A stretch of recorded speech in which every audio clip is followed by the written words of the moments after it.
yourself. What a wonderful world. Oh, they don't make music like that anymore. It's all done on computers. Welcome to Conez and Do Show.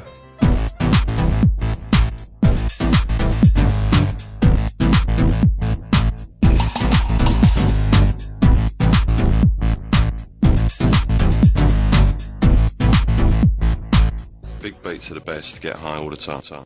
Welcome to the Conez and Do Show. How things? Good, brother.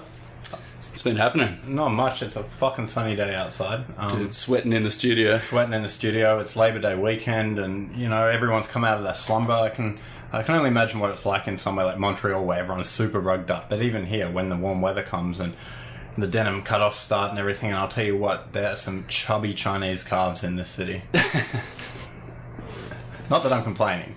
It's not necessarily my whole thing, but it's just the first thing I noticed, really, about the good weather. I think they call that a bit of dim sum. That's fucking racist. They got a proud culture, but is that cultural appropriation if they're taking denim cut-offs? Because I assume denim is... I don't know, maybe my brain was just being racist then, because I was thinking of these sort of chubby dumpling calves. Get them up on the table sort of thing. Oh, that And now I'm promoting cannibalism. No, I don't think it's cannibalism so much as, like, you know, strip clubs have legs and eggs where people go there for breakfast and to watch strippers. It's sort of like a dim sum yum cha themed Chinese strip club sort of thing. Oh, similar to the Japanese sushi ones where you eat off a naked lady. I've had a friend who's been to one of those and stuff, Mr. D Dash kind of thing. And did it taste extra fishy? Oh, this isn't a good start. But I hear someone there wore glasses, and apparently the glasses, there were some unhygienic things done with it. And oh, damn. So it did. Fuck. So I haven't been to one. So was it... I think he got mercury poisoning, yeah. Is it X-rated dinner? Yeah, and it just sounds... I don't know. It's not my thing. I mean, you know, I love food. I like sexy girls, but this whole sort of putting the sushi on the girls and eating it off, I don't know. I don't know if I feel comfortable with that. Yeah, it's not really my thing either. Yeah. But, you know, each to their own, I you got to suppose. try it once. It's a wonderful world, I suppose, right? It is. As it. I did like that Eurobeat opener too. Oh, cheers. It was just pumping. Just something I whipped It was up. pumping in the Rotterdam, mate. Hello. Welcome to Dance Club 2014. Yeah, that's how they roll over in Europe. We're not really down for that shit over here. But I tell you what we are down for. We're down for some sun and surf, because there's a lot of that around here. But I really want to get onto, there's a lot been happening, and I really want to get onto some important issues rather than sort of fucking around. So I have to ask you, if you had to eat KFC every meal for a month, right? Mm-hmm. Every single meal you could just eat from the menu of KFC. And think about it, it doesn't sound that bad, but after day 2, like already by day 2, you're probably going to start feeling a little queasy. You have 2 loads of fast food in one day and it's like that. So you have to eat nothing but KFC for the month, or you have to give The Rock a hand job. KFC for a month. Really? Yeah, I reckon I could pick on the menu and No, you have to have like a full meal each time kind of thing. You have to have... Well, you can't just like, I'll get want a salad. 20 nuggets. No, you can eat nuggets, but it has to be like chicken and chips, like straight up chicken and carbs. I go high protein and then get not as much chips, but you can't get salad. Okay, no, you can't get salad. Do they even have salad at KFC? Yeah, they've got like little rabbit food salad and Fuck shit. KFC Fuck salad. KFC. So, if they had burger towers, I'd fucking eat there today. but keep in mind, The Rock, it's not like you have to sort of sneak up and he's like, what are you doing? Like, he's at a massage parlor. He's just sort of relaxed. He's lying back. There's some like whale noise music and some incense. No eye contact. It's no eye contact. He's maybe got headphones on. He's listening to like Serial, that podcast or something, and you're just massaging his inner thigh, and you just have to... I don't have to look anywhere near his face, because if he pulled that little cheesy rock smile... Oh, man. Like your grip might go a bit tight. Yeah, and then he'd get a bit angry and he'd pummel you. Like, do you smell what The Rock is cooking? Yeah. Dwayne Johnson, sorry. So, I don't know. I think I'd still go the KFC just because I'm a dirtbag with food and can sort of work it off and have the old cop-out, I've got a high metabolism and shit. But I think it is from reefing so much as well. You can burn off a lot of junk and fat and shit. So. You can eat a lot of munchies when you're on the reefer, yeah. But All right. But yeah, I'd still probably go that. Like, as much as I'd love to give The Rock a hand job. Sure. I mean, it would be a good party story or whatever, right? Yeah. It sounds like you probably need 2 hands. Yeah. Well, I don't know if it matches the rest of him. He could have some tiny little dick as well. Fuck, we're making enemies on this show. The Illuminati. Oh, dude, I'm on the Rock side. This is pro Rock over here. Well, you're on. I just said I wouldn't give him a hand job. Well, it doesn't sound like you are on his side then. mates give mates a hand, sometimes. He doesn't need help breathing like a horse or something. Like, he might... He's the stud on the stud farm sort of thing. You're helping guide his cock into it, and he's like, "Watch it, jabroni!" Like, guiding into some mares. But... Or is he he's not the racing horse or whatever that you need to like jerk off so that they're ready to race real good? Oh, they do have to do that, don't they? I don't know. I think it was a joke on American Dad, but oh yeah, okay. I'm not sure if they really have to do it or that's not. I remember Roger got Stan real good though. Yeah.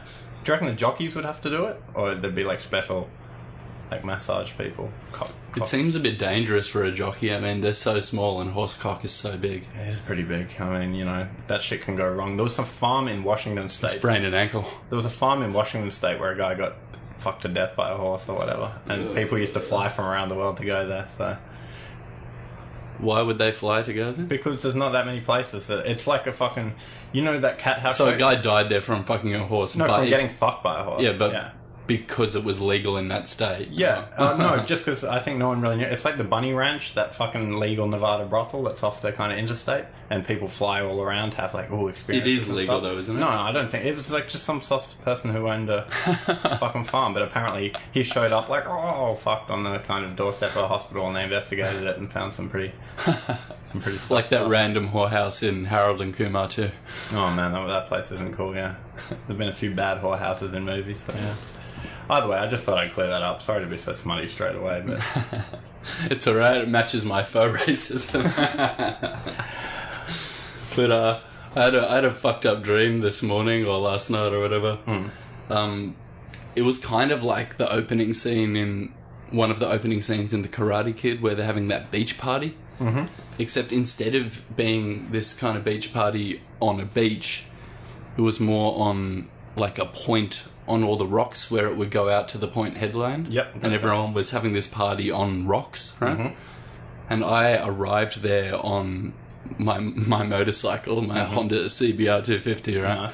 And when I rocked up there, I was just riding my road bike just all over the rocks, these big rocks, like GTA style sort of 10 feet tall, and then little ones, and just and putting feet down and just like sort of maneuvering this road bike all over these rocks. Just bossing it out on the rocks. Yeah. In my mind, it was like, I'm being really cool, whatever. Yeah. And then I went and sort of parked it on these rocks and put my helmet down and went over to talk to one of these kids that was at this sort of Karate Kid on the rocks beach party. Yeah. And it seemed like he was being nice to me, like seeing what was going on. I can't really remember any words that were said. It was a bit vague. Mm-hmm.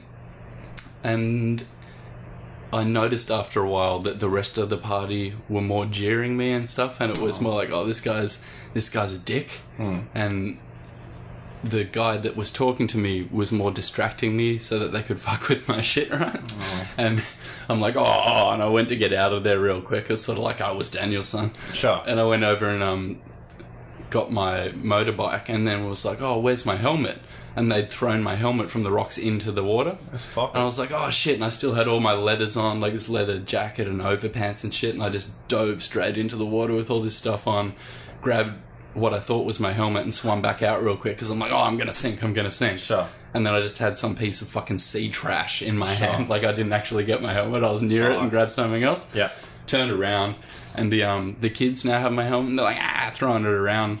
And the one that initially came over to me and was sort of being fake nice so that everyone could fuck with me, had the helmet, he swam and got it, and then threw it to his mates so they could all like volleyball it around like it's some cheesy movie or whatever, right? Totally, yeah. And at this point, I didn't realize that I was dreaming still, so it was kind of like, fuck, what do I do? Like, this is a bit weird. I can't leave because I can't put my helmet on to leave because it's illegal not to ride without your helmet, even though I'm riding all over these rocks and shit. It's a weird thing to get hung up on, yeah. No, I can't leave without my helmet. I got to get my helmet.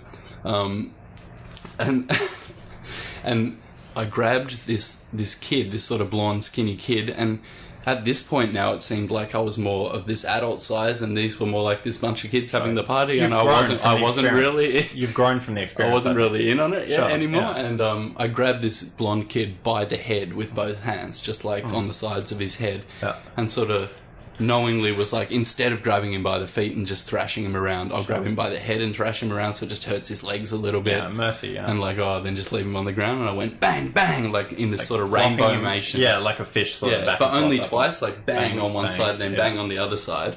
And I was like, left him on the ground, he sort of ragdolled across the floor on the second one when I left him. Is this on jagged rocks sort of still, or on the beach? It felt like it was just on this flat ground and stuff, and I looked down at him, and both of his ankles were completely broken, but like so much they were almost just hanging by bits of skin, and it was like these stubs of the end of where his legs were with these broken feet like hanging up the sides. And then I was like, oh, that's fucked up. And then I woke up not too long after, like, lucky that was a dream. Yeah, I think you should probably go to a therapist.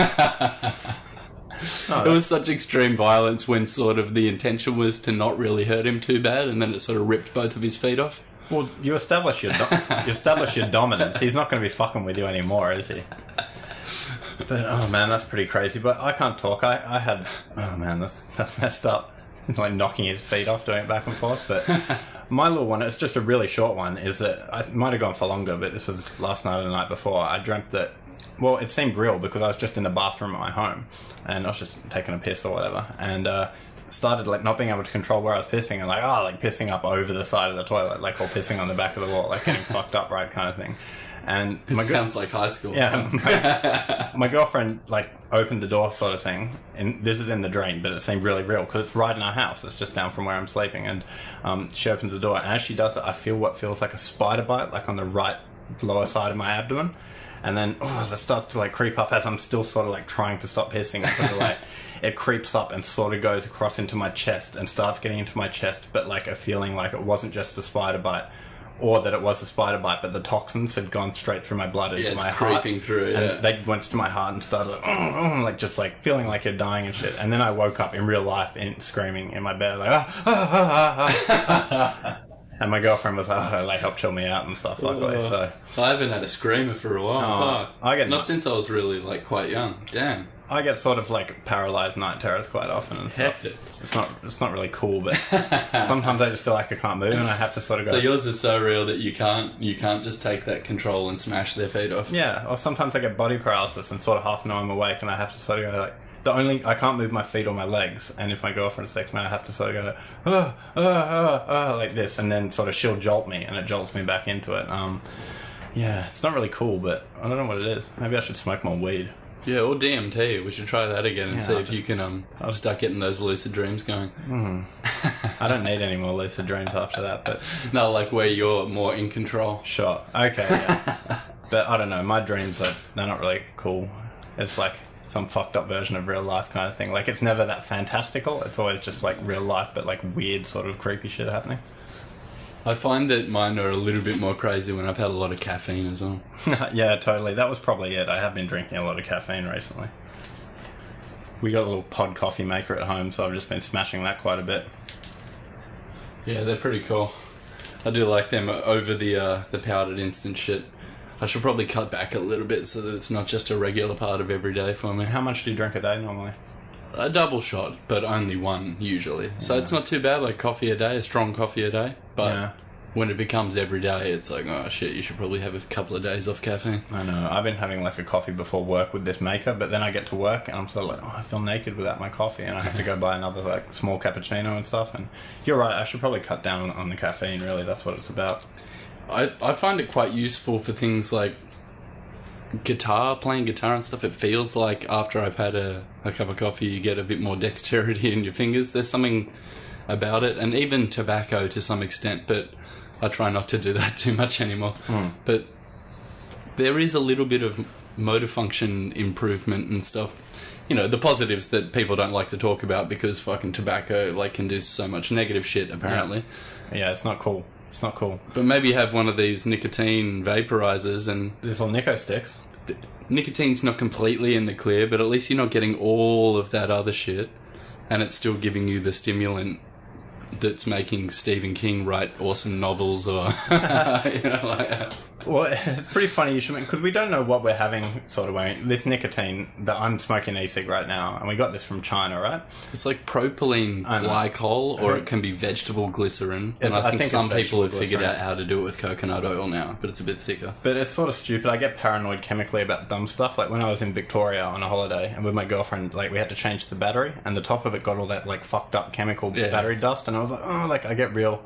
I don't like being around bleach and all this shit kind of thing. We're changing the battery, and like after I'm like, oh, that's heaps dirty, and she's like, stop fucking whining. Think about what you've put into your body, kind of thing. When you've been partying and everything. And I'm like, oh, that's a good point. But I guess on that note, because it's like the Chinese who are. But you want to level it off. It's like Andy Dick having like a 4-day bender, and then the entire time as well having these super juices in the morning and stuff like while you're on the bender, like combating the bad effects while you're still tripping off. Like, apparently some rock band, I forget who it was, like Black Sabbath or something, in interviews said, like, if you're going on a bender, you have to have yogurt with you. That's what you need. When you can't eat anything else, you need to have yogurt. Yeah, it's fully good. And these days I'd say an up and go. It's good for your gut bacteria and shit as well, which gets just destroyed when you're in those states because you're supercharged and everything's working, high speed.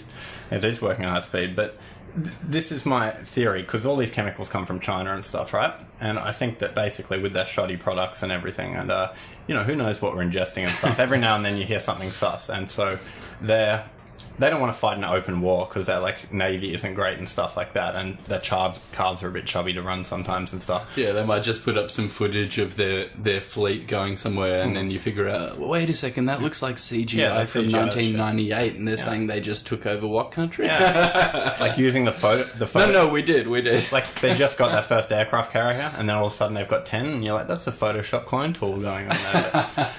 I don't know what's going on there, but I think they're a bit more tech savvy. So what I think they're going to do. Their moon landing stuff is just as laughable. Whether or not they've had satellites there, I don't know, but the stuff they put on YouTube after that, they had satellites apparently go around the moon and take photos. They're like, this is what happened. Yeah. And it was definitely just 3D rendering.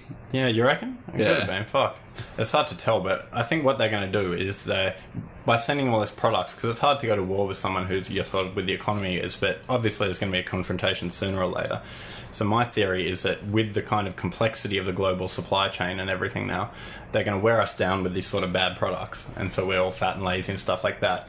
And all these shipping containers that come quite straight from like Guangzhou and go to like Walmarts and Targets and everywhere, they're going to load the shipping containers up with Chinese infantry, and then all at one particular point. So you can get them right into the interior of like America and stuff, like in Colorado at a Walmart. They're like, we got this container in here.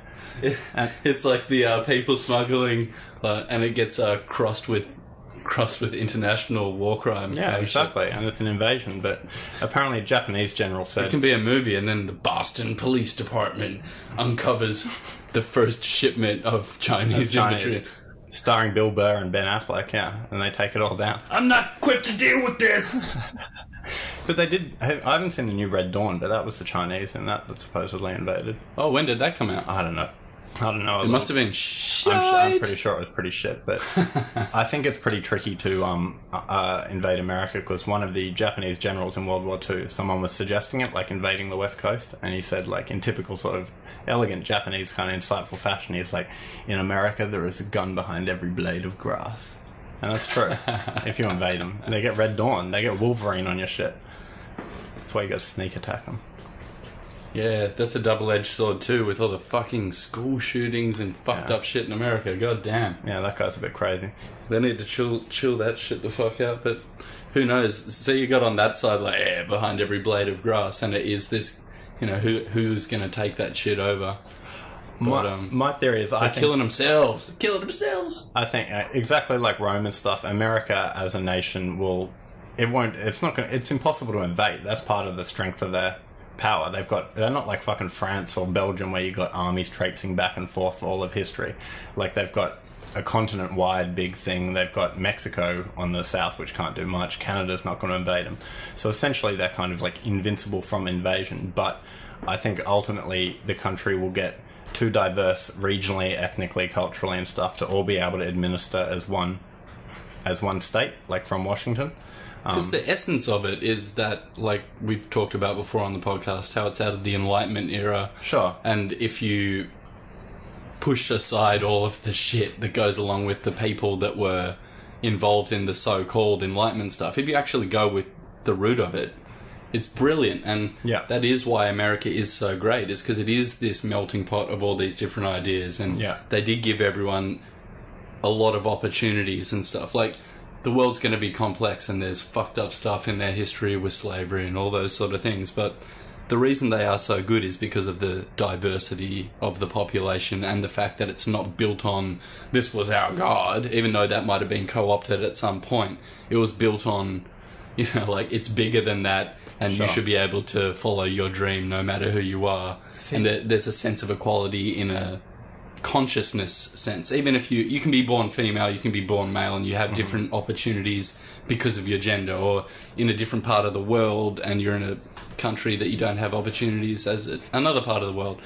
But I'm not entirely sure that diversity is the strength that we're always told it is. We're told, as a mantra, it's like diversity makes... and oftentimes it does, you know? It succeeds a lot, but Japan has zero diversity and still does pretty well, as does Korea and Iceland and some places like Finland, and I think that a certain amount of diversity helps, but America, if it becomes, you know... But they don't... actually, yeah, you got a good point there with that comparison. Yeah. Like, America's a powerhouse with all the entertainment and the art. But what's the population comparison? How big's Japan? Japan is about 140 million people and declining, I think, because they've got no immigration, so their population about is declining. half America. Yeah, maybe less. They might be like, oh fuck, I should know this, but America's about 310, 320. China's about 1.3, 1.4 billion.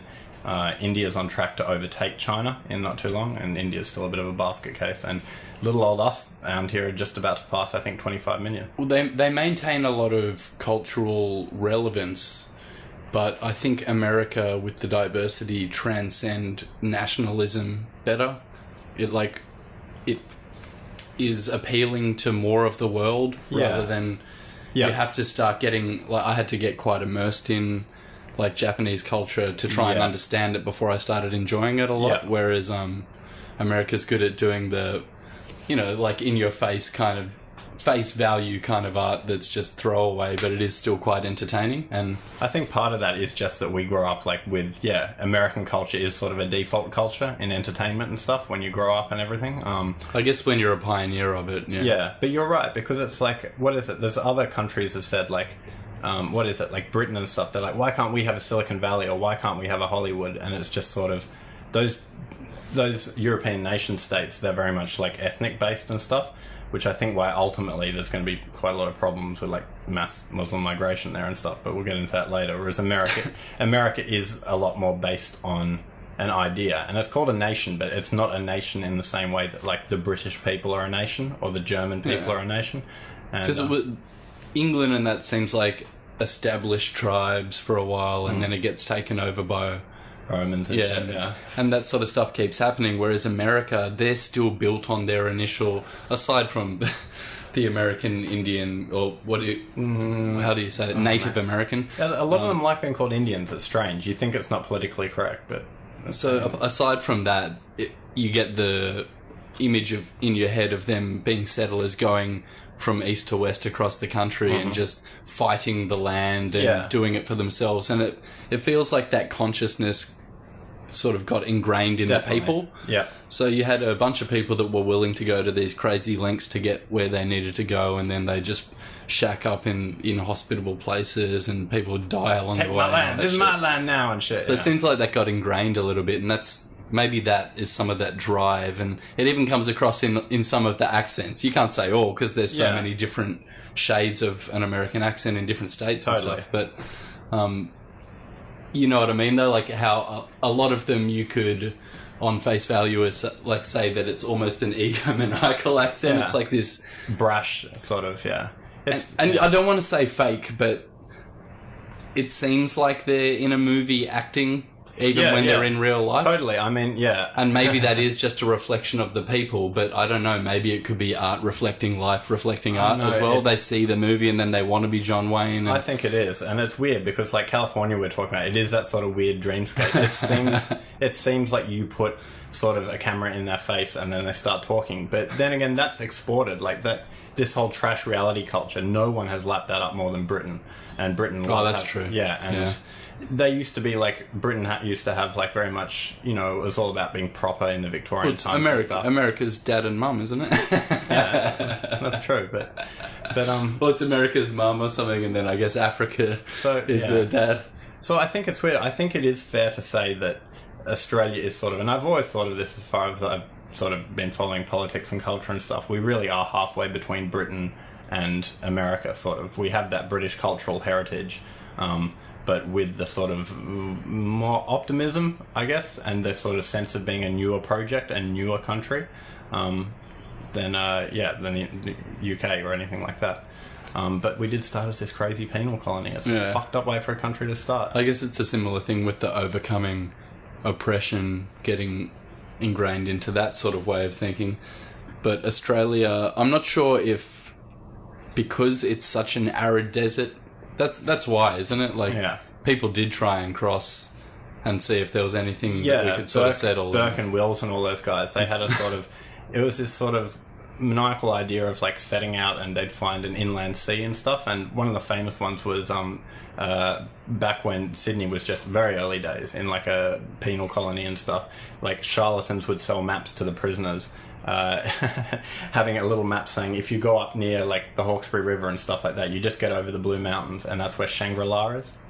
These guys had no idea of where they were and stuff, and it was like, oh, we're near like China and Burma and that's where Shangri-La is, and like sell them maps.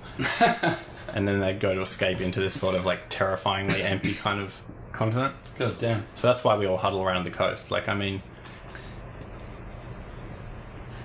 right around us now. The native Australians had that shit figured out. You could live there, you just can't live in one spot. Yeah, totally. You just have to move around with the stuff that you're hunting, or the water holes that you know of. If one dries out, you can look at the other one. But I read some literature recently. And that was exploited by the early settlers as well. So. Totally. And I think like a modern debate about that often is sort of wrapped up in a lot of PC stuff, but I've read a little bit about like from early settlers and anthropologists and stuff about the tribes here, and it was crazy and it comes across as very brutal, but you have to give respect. You're like, they were here for 40,000 years and they learnt how to do it. Like, this is how they did it. And that just sort of blows my mind in that, because we have a modern conception of history. You have like, oh, Rome, and then, the French Revolution, and then World War II happened, and we're sort of progressing and da-da-da like that. It's really hard to get into a mindset of 40,000 years of continuous sort of settlement. Without looking for the article, I did see an article that was about that, how Aborigines from Australia predate the South Americans, right? And apparently their genetic code, or some of their genome is found in the South American population. So I know southern India and Sri Lanka have some similarities as well too. But if it goes back that far, and some sense of civilization goes as far as 20,000 years, then fuck, who knows what the fuck was happening? Ancient aliens.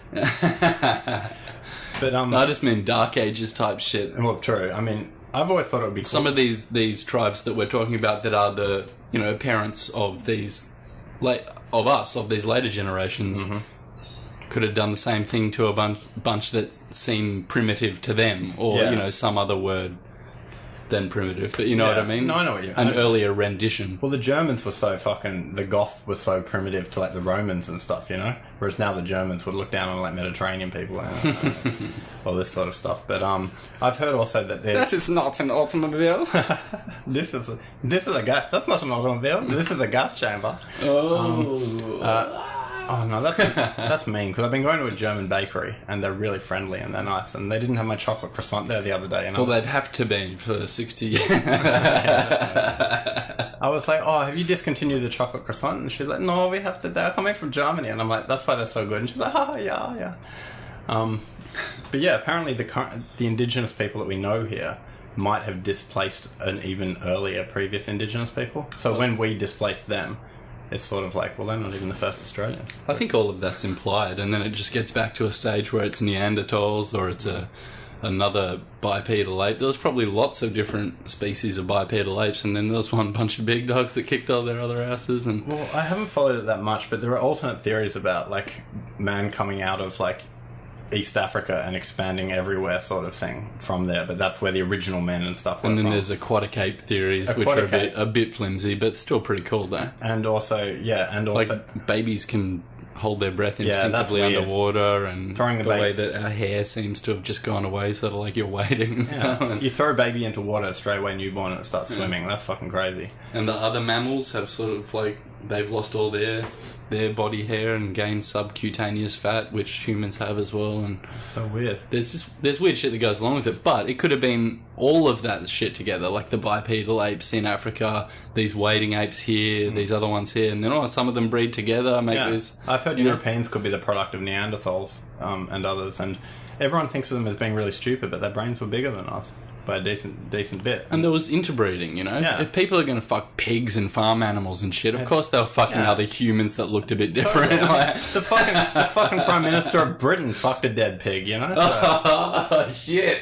You heard about that, right? It was like, I think you mentioned it to me, it was like a initiation thing, right? Sort of like Skull and Bones fucking Geronimo's skull in the eye socket, like, Jesus Christ. I don't think even they did that. I think the Brits I think, I've read that as like some people have done that shit. Maybe it's not practiced now, but I did read an article somewhere that, just look it up on the internet, I'm not saying it's fact, but I'm pretty sure it's the same kind of thing. It's like, oh no, you gotta fuck the eye socket of this skull, and then they're like, it's a real skull, and then I read the article recently that said it was Geronimo's skull. That seems like it's legit. Oh, that's crazy. That's sort of, and when you look at those sort of initiations, that makes Matty Johns look like Saint Assisi, Just a couple of pingers. It's a couple of bangers with the bun and stuff like that, but do you have anything? That is ridiculous as well. As much as I want to be like and go against Newcastle because of going for some other team shit, getting busted for bingers and then having to like come out and tell you, I'm so sorry, that was Andrew Johns, wasn't it? Oh yeah, sorry. Matty Johns. This was the one about the gang. Gang banging, but it was consensual, right? I don't know. I won't even get into it. I don't really know the story, but I don't even know. But fuck yeah, I was doing Andrew Johns. So. Yeah, Andrew Johns had the pingers. That was fucking cool too.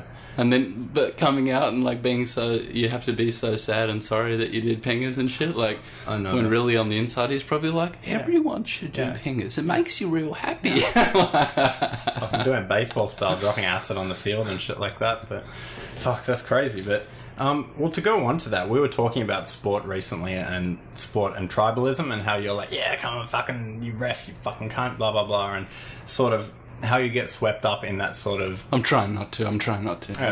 But yeah, fuck yeah, I can relate. Yeah, and in a way, sort of when you look when you look at the World Cup and sort of, or like, the Premier League, it sort of becomes like they are these big political social identities sort of thing.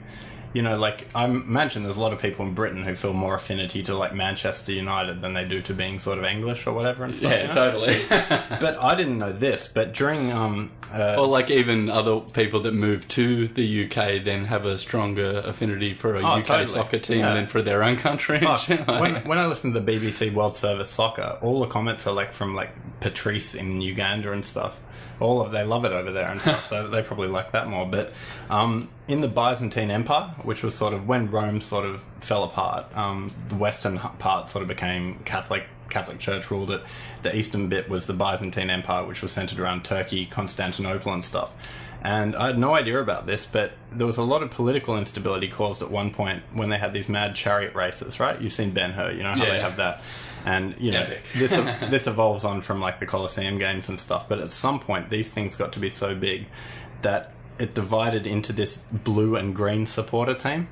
So it was like the blue team. It was like modern sports sort of thing, right? The blue chariot team and the green chariot team. And apparently these really caused... So it started off more like horse racing, like you get your individuals and stuff. Yeah. And then because people just are so... Yeah, they like the duality kind of thing. And like, we're going to beat you. And it caused serious destabilization to the whole empire. In one attack, one of them killed 3,000 members of the other kind of team. They attacked that kind of like supporters team or whatever and killed 3,000 of them. But I just thought that was crazy because, some of those soccer games and shit that you see and stuff in like these crazy places like Poland. The tribalism's there. Yeah. Nicaragua and shit, they have just crazy flares shit like going that. On the field and people pushing the whole fence down on top of other sections of crowd and shit like that. But that struck me. I had no idea about that, and that sort of provides a bridge from that ancient Roman sort of idea of sort of sports and entertainment, bread and circuses, through to these modern sort of sporting teams. blue and green. Still letting them outlet all those fucked up, pent up feelings that they have from being oppressed in another direction. Yeah. Exactly. But I don't know. I have to tax you. Just watch the fight. Watch the fight. But is it a top-down thing or a bottom-down thing? I mean, I suppose it's all organic, right? Like you got to try and empower yourself. Yeah. Because politicians do shit that fucks up sometimes, and comes back on them. But the system itself is indifferent. It's just these fucking humans that get in there and... Well, the system is humans. It's our way of trying to fucking deal with shit, really, isn't it? Yeah. The system is what we built, sort of thing. I don't mind the human system of governance and that where we should all have a say in a democratic way. It doesn't happen. No. But when it gets combined with... Have you seen the documentary The Corporation? Yeah. When it gets combined with that indifferent kind of like infinity life cycle where profit always has to trump the last profit, otherwise you're not making progress, even if you're making so much money. If you make a tiny bit less the next year, that's a failure. And all that kind of mentality of the corporation mindset. Well, fuck. Corporate sponsorship's kind of running what government do to a large extent. And then it's sort of an indifferent machine / concept that humans have invented is kind of running the way that people get governed. It's like, what? Like, it doesn't care about you at all. In just like a universe way, how if you go into space, it's totally violent and will fucking rip you apart and you'll die and shit. But it's not evil. No, it's not evil. It's just inhospitable. I mean, you can trace a logical step back to, like, I guess, agricultural societies. Before that, people lived in little tribes, and, like, the social relations in a tribe of 20 people are pretty fucking easy to work out. If you look at how it reacts and how they hunt and who's assigned to this and who has the power and stuff, you can sort of work out what happens. But when permanent agriculture starts and people start getting like surpluses of food, like some people have it, that's when, well, this is my theory at least, like in that original tribe, someone who might have been the leader or whatever of that, but a more straightforward leader and stuff, they'll start to accumulate more, and over time that goes on to more, and then as we get more stuff and more material and more babies are allowed to be born and stuff because of the surplus, organically sort of just people have to fucking work out what's happening, and that leads to all sort of shit. There's no one driving the train, basically. It's weird. We have to transcend this tribalism shit, or just like keep it in your mind as sporting shit and then, withdraw from that after the fact and still fucking have a look at what you've just been saying. I just think that identity is so important to it's like we've created these perfect concepts, like stuff like recycling or stuff like government to a certain extent, or communism or whatever, right? It's perfect concepts of equality, and then tribal humans go into these positions where they just want to be like, well, I just want my family to be better off than everyone else. 100%. And we have to get past that mindset, and trying to say that without them becoming the globalist fucking person that's like tearing down traditional values and all that kind of shit, it's pretty touchy ground. But that's where we fucking live today, people. So it's like you don't want to shit on everyone that has religion, because some people are living with love that wouldn't live with love if they didn't have a way to try and understand this insanity that they're fucking born into. Yeah. But if you have enough time to consider what religion really is and have a look at some different ones from different places and human history, you shouldn't then still subscribe to just one man-made religion. You should be trying to think about, well, what is this shit? Because you've obviously got enough time. But if you don't have the time, I'm not trying to fuck you up. Yeah, but I mean, a lot of people, we are pretty lucky with the leisure time we get here and stuff. If you're like a 12-year-old girl in Yemen, you've probably got less opportunity to be able to sort of... praise Allah. Praise Allah. But, even... You don't have to, though. If we can all just spread love and then it gets over to those people and shit as well. I don't know. It is all point of view, because, like, a lot of... We've had that conversation before as well, You're always doing it from some point of view of love. The dude fucking pulling the bomb on his vest and shit on a bus still thinks he's kind of doing it from kind of doing it from this point of view, like, oh, my people I love so much that all of you are just denying our brilliant love god and you need to die. Did you hear about what happened in Parramatta last night? a 15-year-old Middle Eastern kid in a big black shouting religious slogans outside of, this is a state police headquarters in Parramatta. 15-year-old opened fire on a civilian police employee, shot him in the back of the head, walking out of the police headquarters, got in a gun battle with the cops. The cops shot him dead. Jesus Christ. Yeah, and I hope it was a neck shot, that motherfucker. But it's funny. He's not even old enough to understand if he really likes dudes or girls yet. True. And then he's fucking... Or goats. He's made his mind up that he needs to kill motherfuckers because his religion's right. Like, shit. And apparently someone else is responsible for some of that shit in his fucked up head as well. Totally. But it's sort of... It played into my mind because, I think a lot about these. My head's overloaded. The devil and God are raging inside of me. And it's always a balance between, I look at something like, like a large-scale sort of Muslim immigration to the West, and I sort of, theoretically, it's like a big problem and shit, but then I see people going about their lives and stuff, like the local Muslim girl on the bus or up there and stuff, and I'm like, well, I can't do it. I can't hate this person, obviously. They're just an individual like everyone else doing it. But while I was having that thought about, like, integration between Muslim and the West, at work, a lady got in the lift, like a middle-aged Muslim lady with two, like, just more Australian friends, and she was just speaking like this normally, and I'm like, okay, that's a good example. Like, we hear problems about integration, but, like, she looks fine just thinking about it, and she's like, yeah, blah, blah, blah, just talking. She's like, yeah, so I get to see my son this weekend. I get visiting rights this weekend and stuff. So I get to go see him, like, he's in juvie. And then she's like, story of my life. And I'm like, oh, stop making it so hard for me to be like a nice person. Yeah, it's not fair sometimes. Yeah. Like when you come across the news article from one of our other mates, Big Dog. Oh, Big Dog. I like Big Dog. He sent one about the US soldiers and how they're being told to turn a blind eye to boy touching from their Afghanistan allies, not the Taliban, the ones that they're trying to put in power and hold up. Yeah. Do more boy touching than the Taliban.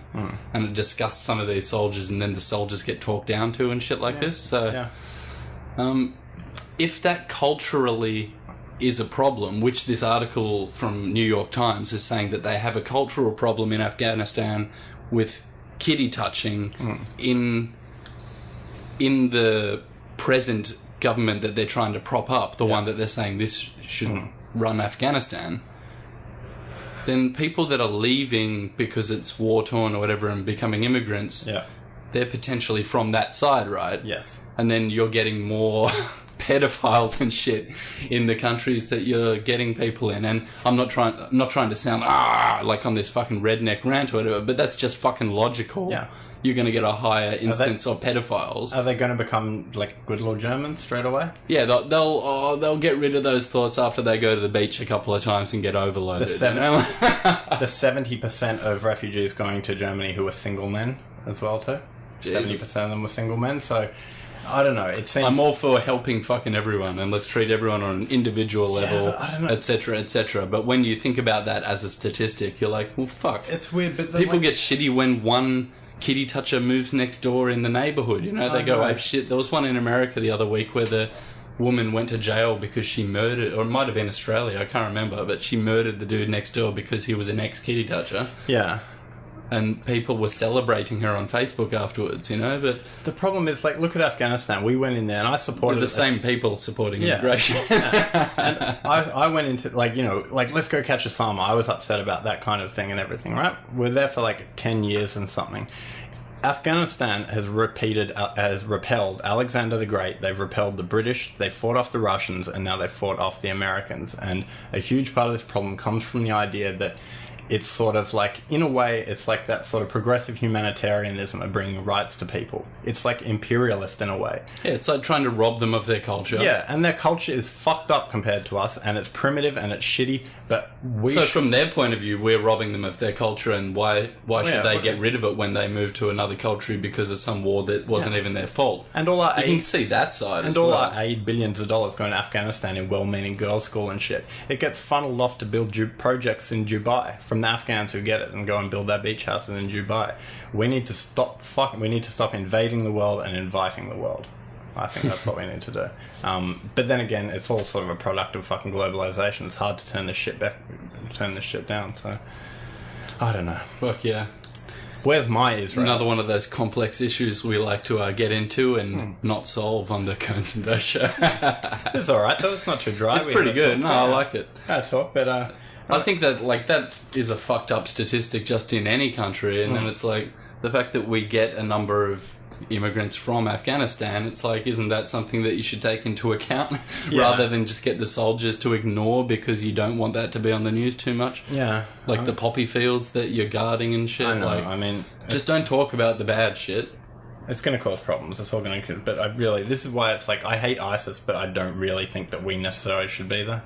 Or understand exactly every circumstance of every person that gets branded as a terrorist and all that kind of stuff. But yeah.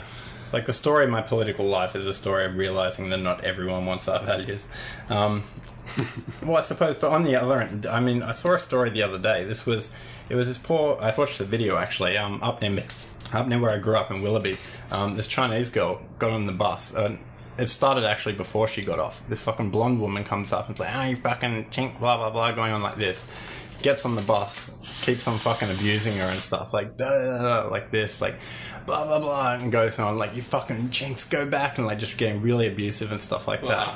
And then it said, in the article I read today, I was like, "Oh, that's hectic, I wonder what happened with it." And it was like, they've arrested her, this lady, 55-year-old, after similar incidents involving spitting at Edgecliff, at Bondi Junction, at Central Station. So it seems like this... You were on the bus? No, this chick. The chick... Oh, you read it? Yeah, I read it. Cool. The chick doing the abusing just seems to go around Sydney. A serial racist. Yeah, serial racist. Far-flung parts of Sydney, spitting on people, and, like, just people of every ethnicity and shit. So, I mean, that's probably partly mental illness, but... And, you know, these things are going to happen more and more, I think. Fucking hell. I know, so... That's fucked. I think you were talking about abstract ideals. Sometimes our ideal of diversity and egalitarianism and sort of cooperation is a bit beyond what can be politically and bureaucratically achieved. Fuck. What do I say to that? Who would you... fuck, marry, kill. Ready? I had one for you. No, I got one for you. Do you have one for me too? Yeah. Oh, do you want to go first or should I go first? You go first. Okay. Mine's a bit weird because it might not work. Okay, alright. Hitler, Stalin, and Winston Churchill.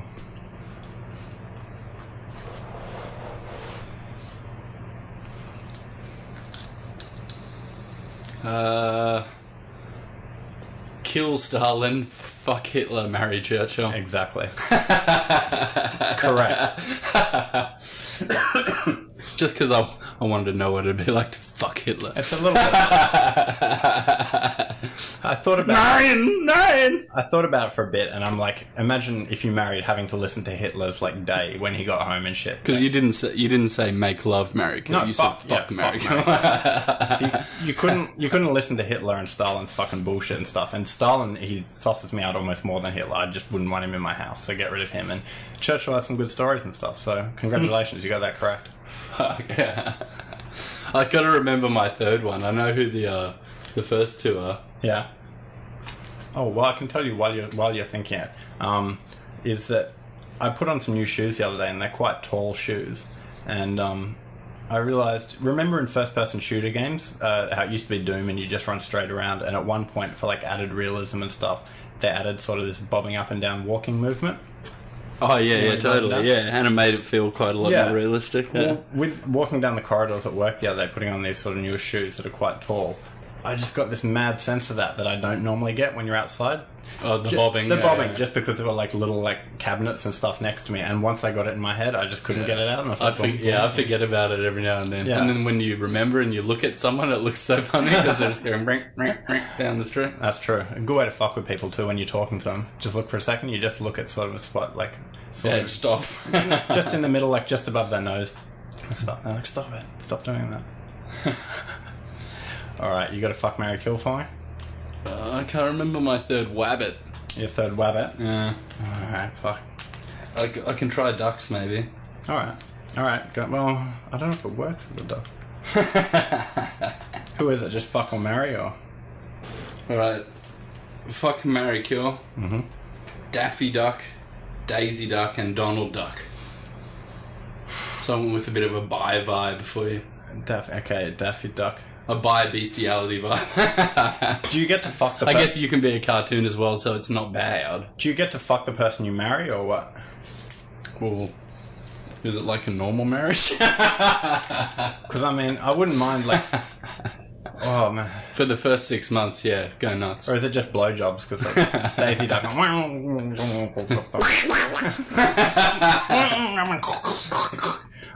Isn't that's the noise I want humans to make? Yeah, that kind of respect. That kind of respect, I think. Okay. That noise demands respect. Oh, fuck. I mean, oh, jeez. I don't even really know to go with that one. Daffy Duck's the one who's like the fucking space... He does that space thing in the year 4000 or whatever. Yeah, 21st century. Yeah. Okay. And his fucking thing spins around and... And Daisy's Donald's girlfriend, so I guess there's a bit of cuckolding kind of thing going on with what choice you make next. If I couldn't marry Donald because I couldn't deal with that all the time. Without... You couldn't deal with his PTSD, yeah. Have you seen that shit? The Hitler one? I think it was maybe a cracked article or something, but about how before World War II, there was this little comic strip that got released. This is like one of the only reasons they justified this PTSD thing, but it was a comic strip that was the same as one that got released post World War II. And in the first one, something bad happened, and Donald was like, no, oh well, or some shit like that. And then in the post-war one, he loses it and goes nuts at like Huey, Dewey, and Louie or whatever, just like a complete psycho. And it seems like the war actually fucked Donald up. And he was in those a whole bunch of episodes where he's in the war and shit. Anybody at home, go off and look at like YouTube World War II Donald Duck, because Doe showed me and I was sort of like, oh, okay, whatever, they used him in propaganda, and then watched it, but it's done in that really good old animation, super racist caricatures of everybody. But even above and beyond that, it's Donald Duck sort of like, rather than like, hey, I'm going to fight the Nazis, it's like done as, it's him waking up in this dystopian Third Reich Nazi state and having to deal with it, and it is actually works really well as like a criticism of totalitarianism. Yeah, it's hardcore. It's fucking hardcore. I love those old band cartoons, they're great. Oh man, the Tintin ones, they had some fucking... The Belgian people were not depicted very nicely in those. So it's Daisy then you'd marry? I guess so. I guess I'd fuck Donald or Daffy? I'd fuck Daffy, I think. I like a wise guy. I like black ducks. And just fucking get rid of Donald. I can't deal with Donald. He's too much fucking work. He's too stressful. Yeah, he'd always be doing that fisticuff shit like he wants to fight. Like, alright, fuck, marry, kill. Bugs Bunny, Elmer Fudd, Foghorn Leghorn. Elmer Fudd and Foghorn. Oh. Man, fuck, that's tricky. I say, I don't know which one I should choose, boy. Foghorn Leghorn will fuck you, I think. That's not a bad point. I wasn't thinking about that. Yeah. Elmer. You might have to do some BDSM on Foghorn if you're real again. And... Oh man, this is... Okay, yeah. But Elmer... Forget that, Elmer Fudd. Right? Jesus. Oh, this is you just want to kill Elmer, so I'd have to kill him either way, even though you're going to have to deal with Foghorn Leghorn. I'd marry him to appease him then, and it'd be pretty easy to kill. You just like sort of distract him and then... And I get to fuck Bugs Bunny. Yeah. What's up, cock? I'll show you what's up, you fucking rabbit. Well, to move on for a second, is that fine? Can I move on? Do we have, fuck yeah, I think we're at FMKs for now. We're at FMKs. That shit's hectic.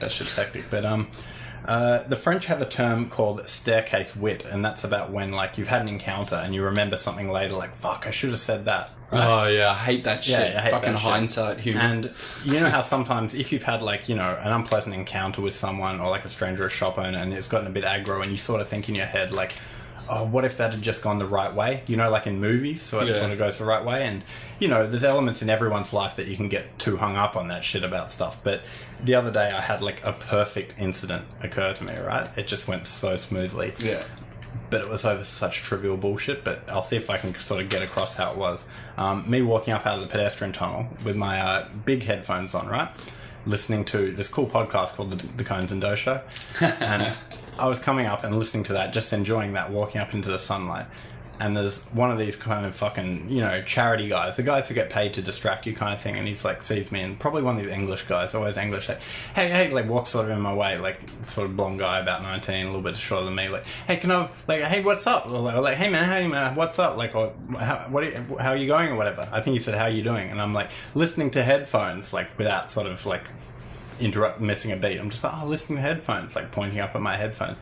He's like, just a 5-second kind of thing, and like talks like that, and I just keep on walking, and without breaking my stride, put my hand up over my right shoulder with like a middle finger pointing back. Flipped him in the bird. Yeah, knowing that he's looking at me without breaking my stride at all, and walked on, and I'm like, that was so slick and so perfect. It's so fucking pointless.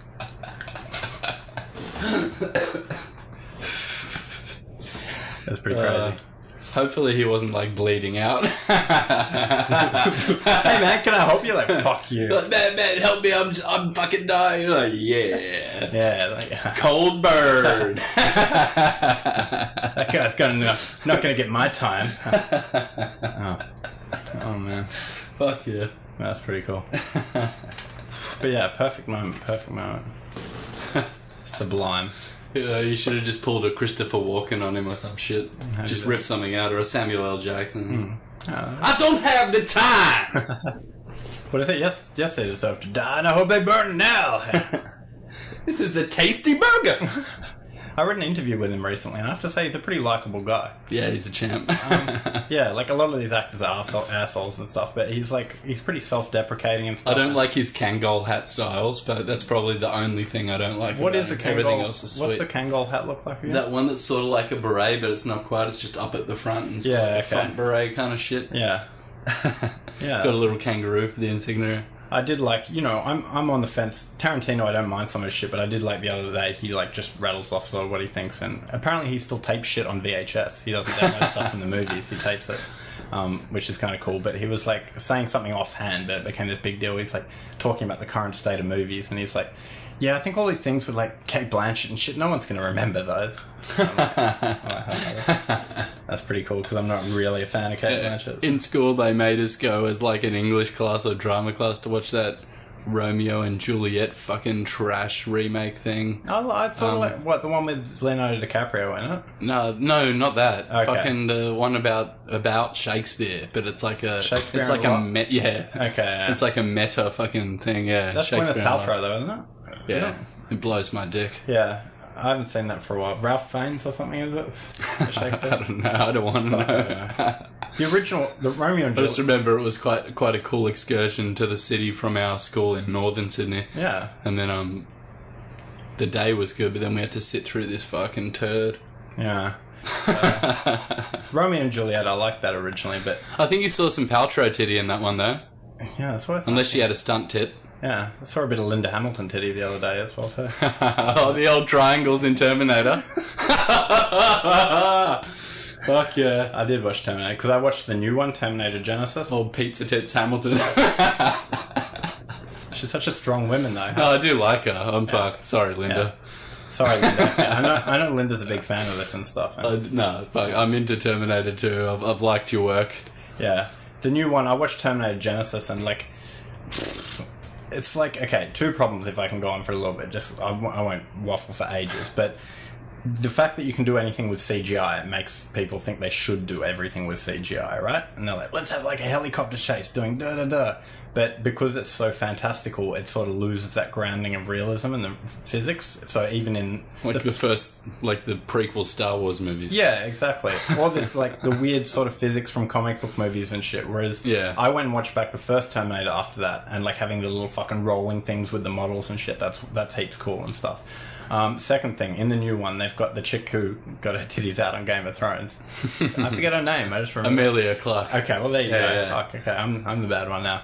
No, that was fucked up in itself. Like I read an article. Sorry to get sidetracked, but that she can't stand sex scenes and doesn't want to do them anymore. Yeah.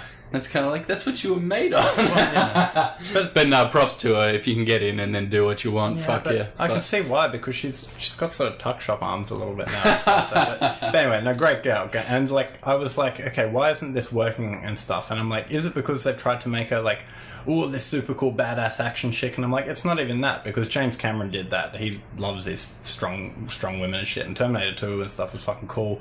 The problem is... And Linda Hamilton was actually like doing chin-ups and getting in shape. Yeah, doing cool. She's badass and Amelia Clarke probably just watched someone tuck shop arms. Watch them do it and then was like, oh, I'll try and act doing just chin-ups. Eating Cheetos. But what really ruins it... New age acting. Yeah, exactly. What ruins it is this fucking... faux snappy fucking Joss Whedon sassy Buffy dialogue kind of thing, like don't you wish, put the thing down, no. Oh really? Oh man, it's in everything and it just ruins it. All these Terminator's supposed to be bleak. I know, but it becomes a self-parody because they're doing like, she's like... Because they're saying all this witty nonsense and all that shit amongst this bleak story. Yeah, like, are you boys going to stop fighting about like the new race guy and this? And I'm probably going to enjoy it now, honestly. I've heard about how fucking bad it is so much, so when I watch it, I'm probably going to be like... I'll tell you what, there was some cool plot time shit that they put in there that for like 20 minutes in the middle of the movie, I was like, oh, that's pretty cool and stuff. But anyway, enough about that. When I saw... Oh, sorry, what... Did I interrupt you? No, that's it. Your story, though. That was my point. The Amelia Clarke thing? My point is that the sassy dialogue is what gets me about modern film in general. Too much CGI and too much sassy dialogue. Get rid of that and start making proper fucking movies again. But in the ad for Terminator-Genisys, right, I remember seeing one of the CGI type looking things, or I don't know if it was rubber or whatever, of Arnie as a young T-800. Yeah, he's in that. And when I saw the ad initially... I was like, look at his fucking pecs. Oh, this is ridiculous. They're overdoing it these days, blah, blah, blah. And then a couple of days ago, I watched Pumping Iron, right? It's like 70s doco about when he was winning Mr. Olympia for the 6th time in a row. Yeah. And, I don't think they really exaggerated his chest. Like, Jesus fucking Christ. They didn't. And then when you'd, like, hike it up, you'd see all of the, like, you know, that lines in muscle kind of thing, just the lines in the... It's fucking crazy. I didn't realise, because after I watched this, I was like, I haven't seen Terminator 1 for ages, so I went back and watched Terminator 1, and heaps of the shots are the same. They sort of take bits from that movie, but, like, have alternate timelines and stuff like that. But yeah, that's kind of cool. Oh, really? That's cool. So it's cool, but there'll be, my criticisms will stand about stuff like that. Yeah. So they went with Terminator 3 again. Yeah, they went with bullshit. They went with fucking... I don't know who directed, fucking McG or something, probably. Or fucking Harold or Kumar or something. So, have you heard about Yelp for People? What, you just review a person? Yep. Jesus. It's a new startup. I forget what it is called again, but you're pleased to know that it's two empathetic female entrepreneurs in the tech space. They want to spread love and positivity. So I don't think that's how it's going to end up being used. No, and there was something similar a few years ago that fucking like collapsed apart or whatever. But let me do a bit. What's it called? People, as in peep, P-E-E-P. When the app does launch, this is from the Washington Post, probably in late November, you'll be able to assign reviews and 1 to 5 star ratings to everyone you know. Your exes, co-workers, the old guy who lives next door. You can't opt out. Once someone puts your name in the people system, it's there unless you violate the terms of service. And you can't delete bad or biased reviews. That would defeat the whole purpose. Now, this sounds dystopian, but I get the feeling that it's... And they're saying it's based on positivity. Yeah, it's based on... That's insane. Do you understand? It's just another way for them to, like, shit on other people because you feel insecure about yourself. But there's two female people in tech space, and they're motivated by love and empathy. So they want to do the most bitchy fucking thing that you could possibly do. Constant 24/7 sniping and bitching and everything. Well, if that's not empowerment, I don't know what the fuck is, but it's still a shitty fucking app. Go make something good. I don't know, man. Like, how is that going to ever get used for something good? You review your ex-girlfriend? Yeah. Oh, she was dope, does anal. Like, what? Who's going to write anything that's fucking productive in any way? Even that, you're, like, trying to say it's positive and, like, doing her up for new guys to review, and like everyone will think that's great. No, but then she hates it, and it becomes like a revenge porn thing. And no, fuck that app. I think you're being a bit too cynical. Like, everyone knows that when you put up a comment section on the internet and open it up to people, they're all motivated by love and goodness and having constructive criticism. Oh, my ex-boyfriend, his penis was so big, and he only drove a sports car because, like, he wanted to not go around in a helicopter. He was actually playing it down, and, you know. Yeah, that's true. But it's the most respectful platform to comment about other people. Having little, like, one-word reviews. And no one will put anonymous accounts on there. They won't make fake accounts. I'd like to put a 3-star review saying, "That's a huge bitch." Behemoth! Oh, man. But yeah, that's pretty messed up and stuff, so. It is messed up.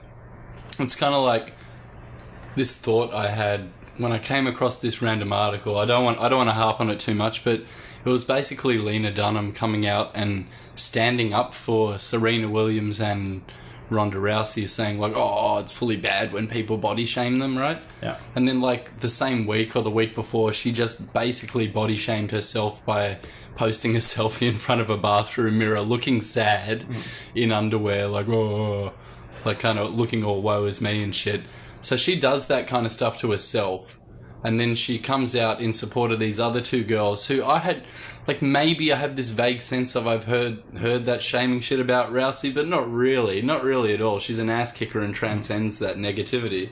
And then Serena Williams, like, I only ever really heard racist cunts say shit, and I haven't really heard any negativity. I've never had a problem. And it seems like this underhanded way for this girl to come out and be insecure again, and then be like, "Oh, people think that they don't look nice," and it's like, I never fucking heard that until you said it. That's it. It was just a weird feeling. Like, I'm not trying to shit on Lena. She's great. No, I'm trying to shit on her. I think... Gets her show in there and makes her money and fucking is doing positive things for women. But sometimes I think she's so swept up in some of this nonsense that she comes out with contradictions and shit. You know? I've read in theology that apparently the Muslim and Christian messiahs, it sort of fits as well, is that if you go back to the Torah, the Muslim Messiah and the Christian Messiah... Oh, no, sorry, the other way around. The Jewish Messiah is the same as the Muslim and the Christian Antichrist, and I think Lena Dunham is the Antichrist. but to go back a little bit, we talked about that guy that got shamed for wearing his naked lady shirt with the comment thing, right? Yeah, that was whack. Okay, yeah. no, but the NASA guy. Going over to your thing, and...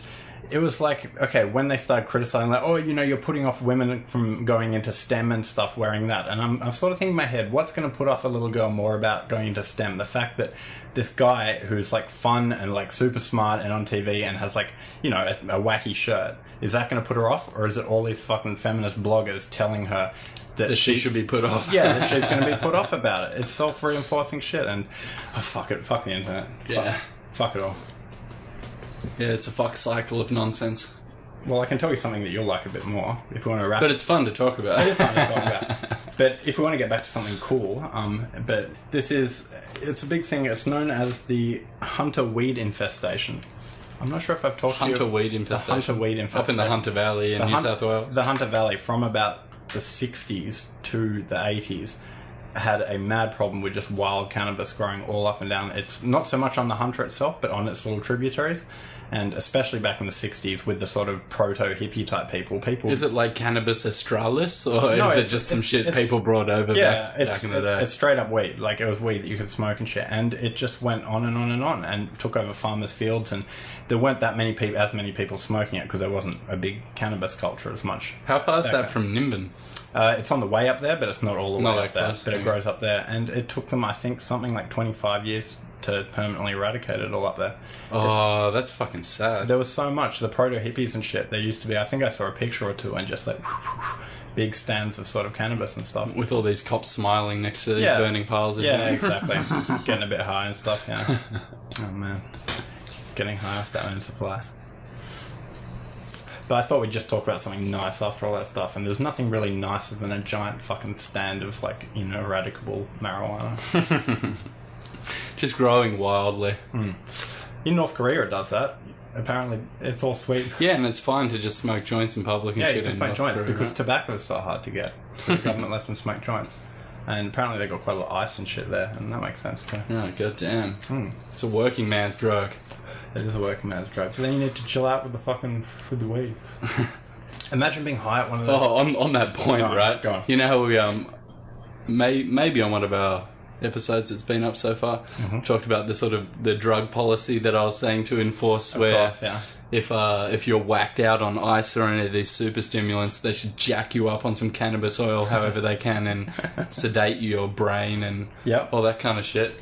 Well, it seems like someone in Australia must have been listening to our podcast but didn't quite get the concept of what we were talking about and the essence of how cannabis has these things that do legitimately calm your brain down, and like it seems that there's evidence for that. So instead of taking the cannabis route, they're trying to push to make it legal in Australia now for doctors to have the power to just sedate people that are on ice and shit. What do you reckon they use? Some weird little chemical sedation sort of thing?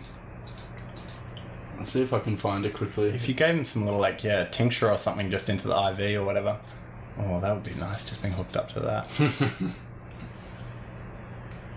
I heard there's been some new trials recently with what's the mushroom term? Psilocybin, is it? Yeah, psilocybin's one of the good ones. Psilocybin with you know how we've talked, MDMA is super good for like PTSD and stuff, right? Yeah, it encourages people to talk and stuff like that. Apparently, for like palliative care, people that are going to die, psilocybin's.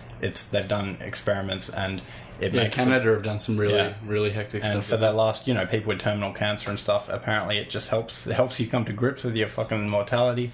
It puts you at ease and stuff. Well, I've had personal experiences with that, even though it's not like I'm going to die tomorrow or anything. If you, from a place of love and trying to understand your own place in this fucking world, go into an experience that is kind of out of body, and you do it in a safe way where you're not trying to affect other people and you're trying to learn something personally, it's a really productive and... Yeah, just visit your local mosque. Can be a really good growth experience, but... If you do fucking some of that shit and you're just at a party or you're walking around the streets, and some people are going to jump out of windows and stuff and be dumb about it, but we need to educate the population about hallucinogens. Yeah. And then give them to them. But then at what point does it become the fucking MK Ultra program and you're just saying some fucked up shit in their headphones while they're on acid? Yeah, I'll try this out and stuff. I don't know, man. Maybe we just keep trying to educate people in general and people can come to it themselves. Yeah, that's true. I heard a really good bit from Doug Stanhope, the stand-up comedian, the other day, where he was saying that your body is your private property, which is essentially why people shouldn't be able to test you to say if you're on drugs and all that kind of shit. Even if you're going for a job, even if you're getting pulled over, whatever, it's not up to them. Alcohol, I don't necessarily. I'm a big grey area with alcohol because we do have a lot of road accidents as a product of that, but essentially it is your own body and shit. Just try them for doing some horrendous crash and make the penalties bad for the outcomes of being a fucking idiot. Well, and don't worry about the drugs. So. Yeah, that's not what he was saying. He was just saying your body's your private property, and that's true. That essentially, and then I think that we've done a good job at. I actually got RBT because it's a long weekend. I got RBT 3 minutes after leaving my house today and shit. And no one wants to deal with cops. Your random breath test. No one wants to deal with cops that much, but I don't really have a problem with it. I mean, my dad's mum, my grandma, was killed by a drunk driver. Oh, that's shit. Before I was born and stuff like that, and he sort of got away with it and shit. Oh, that's heaps shit. He had like 9 kids or something like that. This was back in England and stuff. So I don't really have a problem with and we've done a big job at keeping it down, and apparently places like Mexico and shit, it's just crazy with the drunk driving, and it's just not a good scene. So just drive high. Yeah, drive high for real.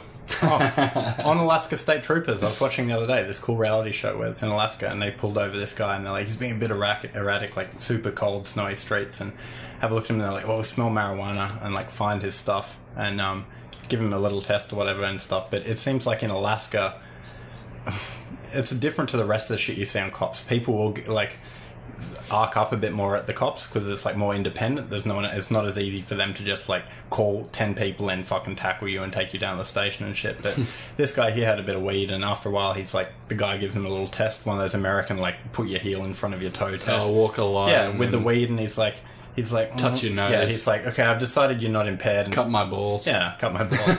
I've decided you're not impaired, kind of thing, so you can go home. And then one of the guys in the car or whatever's like, okay, thank you, officer, like sort of relieved. And then he's like, so how long after you smoke weed could you sort of drive or whatever? How much would you recommend? The cop's like, I'd recommend not smoking weed. And they're like, oh, okay, shit, let's like, get out of there. Like, it's like, you're pushing your luck, buddy. You know? But that was pretty cool. But that's the fucking point, is that he was high and he asked a question like that. He's trying to be a good citizen and do the right thing. Yeah. Whereas when you're pissed, you'd be like, oh, fuck you, I was fucking driving fine. He's like, dude, I just pulled you over because your tail light's out. Ah, oh, you fucking... Ah! And it just turns into this scene, you know, like, you just lose a comprehension of, like, what a fucking normal person should be. Yeah, drunk driving is pretty cool. You're pretty epic when you're drunk. I haven't seen you drunk for a while. Yeah, I try and keep it down. Few and far between, but you know, we'll see what happens next time. I sort of party on some of the non-alcoholic stuff. I think I'm going to be a bit better now that I'm not so manic. I was a bit more manic in my teen to mid-20s. Well, part of it is when you're young and stuff, it's sort of like a a growing project sort of thing, like as a growth like milestone thing, and also to like learn how to deal socially. And in Australia, like alcohol is a big part of it's like social interaction and stuff, and it's a learning and a coping mechanism. I like a little bit, and I like going out to drink, but I also like to spend quite a lot of nights just smoking some bongs with my boys and shit. So yeah, there you go. Oh, they both have their time and place. They both have their time and place, as does Ice. But just if you got in the bedroom, Ice. Ow! Talk about fucking rabbits from earlier. That's what you say when your dick goes up inside your body, like, ow! Bugs Bunny. I don't know. The classic Ice thing that's so dirty is that people just do dirty shit and ignore what's happening. Their kids will be riding trail bikes, their like partners will be dead on the ground. And they'll just be in the corner with Daffy Duck. Just going hammer and tongs, mate. Or Donald, sorry. Or maybe Daisy and making Donald watch. Oh, that's not good. Donald's like, no, stop it. No, please. And Donald doesn't even wear pants. He's just got a vest on. Donald's straight up, yeah.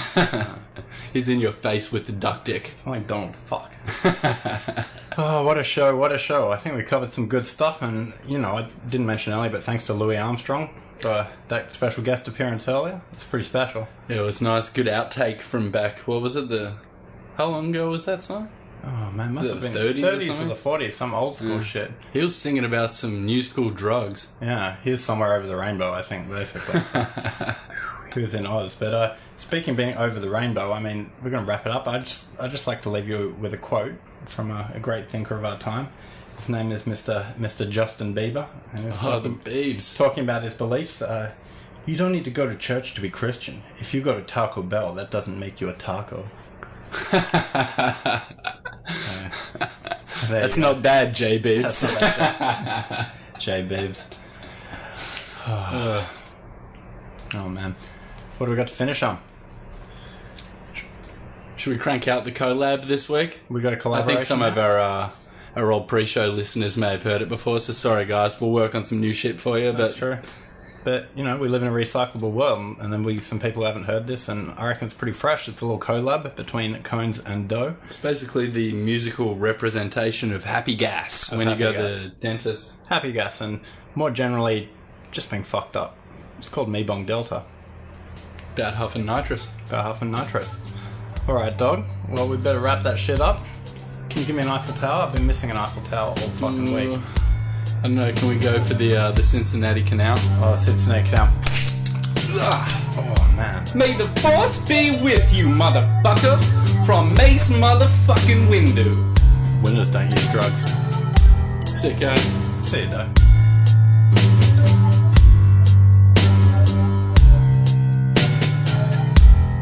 Hammer the pen, breathe it in, breathe it in. That noxious love that lives within.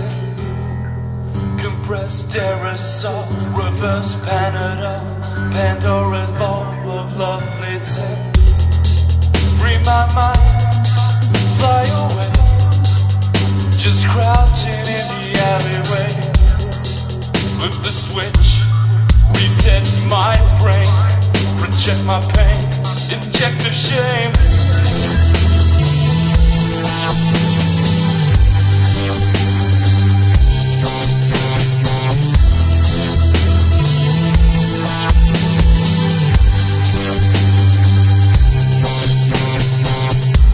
Anxiety shed, carnival in my head, and no one is invited but me. Chemistry grown, take a vacation at home. I see the northern lights in the southern sky. That hunger pain, synapses snap, and take my soul down the drain.